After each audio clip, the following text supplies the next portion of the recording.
Welcome back to Central Tabletop Gaming. I am your host, Jeremy Kelly, and today we are doing another model display video, this time over the Night Scythe / Doom Scythe. Now, if you actually see the one in front of me, this is loaded out to be the Night Scythe. The easiest way to identify this is to simply flip it over and see if there's a little portal there. There's also the option for a gun, though I do not currently have mine equipped to either of my two Night Scythes, as, well, I tend to switch the one back and forth all the time, since they're able to be done so. So, if you look at this one, this is actually an acrylic paint model. My other Night Scythe, which you've seen in a previous video, is metallic car paint, which is this one right here. And you can see the massive difference in the sense of the gloss, texture, and shine. This one has much more of a, like I said, model design, where it tends to pop more like the metal on a car. Or in this one here, being an acrylic, seems to blend in and be a little more discreet. Now, we're going to go ahead and move this, but I would like to talk about these different models and different things you will notice on them upon purchasing and putting together, and things you can do and improve on if you so choose. So, a lot of them that I've seen before in previous videos I've watched on the internet do not show them where they've went out and actually decorated inside the little lines and circles and dots. I simply did that as an extra aesthetic in order to make them nicer. Now, you can't see it very well because this one isn't fully painted.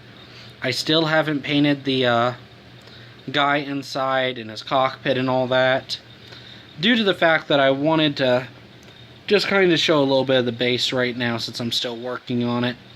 But if you look at my other model, which I showed just a second ago, you can see inside the cockpit they have a little orb here and a little dude sitting right here. Painting those will give a great flair to your different designs.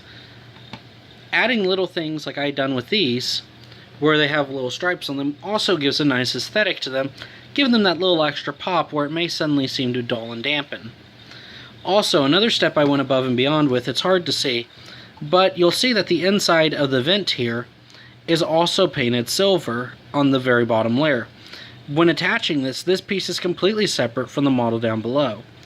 Attaching this after painting that little section will give a nice little pop that will make it be able to look a little nicer, and for those who wish to add a little more extra flair to their vehicles. Also, painting inside this area before putting this top layer down is another great idea, again for the aesthetic look. Now, I kept the guns off this model so I could show this section. Here you'll notice that there's a slot as well as these. If I flip this model over, these guns simply fit into these slots, while this piece here, where the portal is, would fit into here. The reason I did not equip it to this is because that you can also get your cannon for your Doom Scythe model put in there as well, because it actually fits in there. I painted the models because it makes a very snug fit when it is necessary. And then I took a separate piece similar to this, but only kept the ring for the portal to put down, so it still looked the same without necessarily being exact.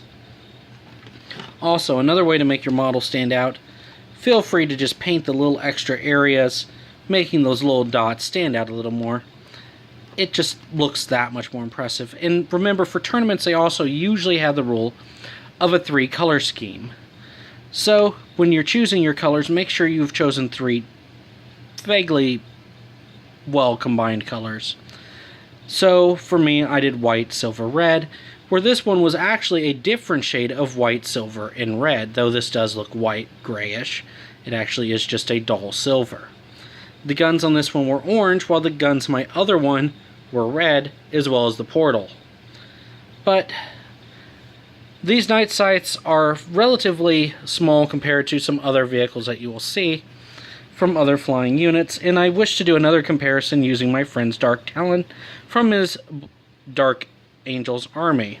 Let me get the base for this off real fast. There we go. And you'll see that when you compare them side by side, the Night Scythe looks a little puny suddenly. But in the end, it just, doing that little extra pop, doing that little extra flare, can make you look just as good, but I'm going to tell you, it's still going to look very obsolete sitting next to a bigger flyer. So don't expect it to look large, proud, and oversized. Just be prepared to feel a little diminished in that department. But moving this aside, another thing I also did with this model was I didn't bother adding the little, I'm assuming they're like thrusters on the side to help maneuver the vehicle, or maybe little arcs for the electricity that spews off them. But you'll notice on this model there's little pieces right there, a little hard to see, so I'm trying my best to angle it, there, that give it a little extra flair. I wanted this model to look a little sleeker, so you'll notice none of them are attached.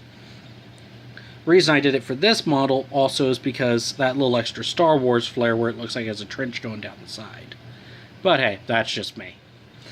Needless to say, this is my displays of the Dark Talon I failed at that one. The Night Scythe / Doom Scythes. And again, you know the basic. Like, subscribe if you enjoyed the video. Please feel free to comment. And if you have suggestions for me in the future, please also post those down below. Thank you. Again, this is Jeremy Kelly. Goodbye.